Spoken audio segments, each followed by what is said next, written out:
சென்னை மெரினா கடற்கரையில் அக்டோபர் 6ஆம் தேதி நடைபெறவுள்ள இந்திய விமானப்படையின் சாகச நிகழ்ச்சிக்கான 2ஆம் நாள் ஒத்திகை நடைபெற்று வருகிறது. கூடுதல் விவரங்களை செய்தியாளர் மாணிக்கம் வழங்க கேட்கலாம். மாணிக்கம், வணக்கம். இந்த ஒத்திகை தொடர்பான முழு விவரங்களை பதிவு பண்ணலாம். சென்னை மெரினா கடற்கரையில் வரக்கூடிய 6ஆம் தேதி இந்திய விமானப்படையினுடைய 92வது ஆண்டு நிறைவு விழாவை ஒட்டி ஒரு வான் சாகச நிகழ்ச்சியானது இந்திய விமானப்படையின் சார்பாக நடத்தப்பட இருக்கிறது. அதற்கான 2வது நாள் ஒத்திகை இன்றைய தினம் காலை 11 மணி அளவில் சரியாக தொடங்கி இருக்கிறது.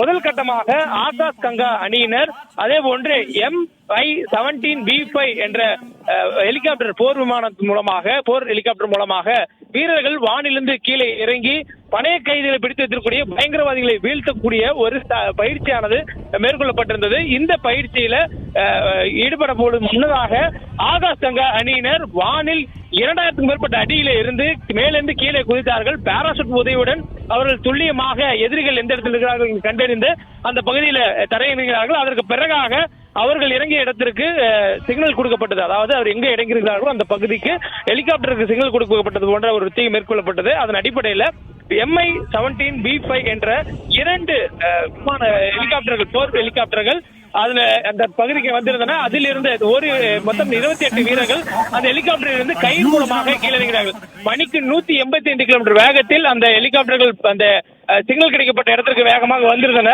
அதனைத் தொடர்ந்து அந்த ஹெலிகாப்டர்கள் 200 அடி உயரத்துல ஒரே நிலையில் நின்ற நிலையில அதிலிருந்து 28 வீரர்கள் இறங்கியிருந்தார்கள். இறங்கிய 28 வீரர்களும் அந்த பயங்கரவாத தாக்குதல் நடக்க முயற்சி செய்யக்கூடிய பகுதியை நோக்கி 4 திசைகளிலும் 4 வீரர்களாக பிரிந்து அனைத்து பகுதிகளிலும் இருந்து அந்த பயங்கரவாதிகளை முயற்சிகளை முறியடிக்கும் விதமாக முன்னேறி சென்றிருந்ததாக ஒரு ஒத்திகை நடத்தப்பட்டது. அந்த ஒத்திகை வெற்றிகரமாக முடிக்கப்பட்டிருக்கூடிய சூழல்ல அந்த பணைய கைதிகளை மீட்டு அந்த பயங்கரவாதிகளை கைது செய்தது போன்ற ஒரு காட்சிகளும் தற்பொழுது ஒத்திகையாக மேற்கொள்ளப்பட்டது. இதனைத் தொடர்ந்து பல்வேறு நிகழ்ச்சிகள் நடத்தப்பட்டிருக்கின்றன. குறிப்பாக வான் சாகச நிகழ்ச்சியில இந்தியாவுடைய போர் விமானங்கள், அதே போன்ற ஹெலிகாப்டர்கள் பயன்படுத்திருக்கின்றன. அதுக்கு முன்னதாக முதல் கட்டமாக இந்த ஹெலிகாப்டர் மூலமாக பயங்கரவாத தாக்குதலை முறியடிக்கக்கூடிய ஒரு காட்சியானது ஒத்திகையாக மேற்கொள்ளப்பட்டது.